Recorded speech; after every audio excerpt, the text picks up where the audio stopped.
பாட்டு படிப்போமா? விதை விதைத்ததும் செடி வளர்ந்ததாம், செடி வளர்ந்ததும்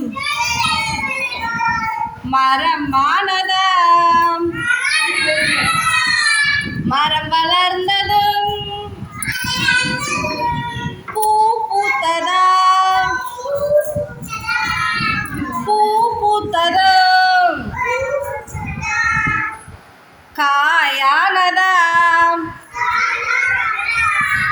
காய் பழுத்ததும்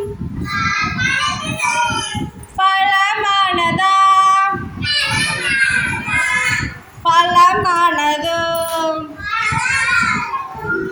பறித்து தின்னலாம். வெரி குட், கிளாப் பண்ணுங்க.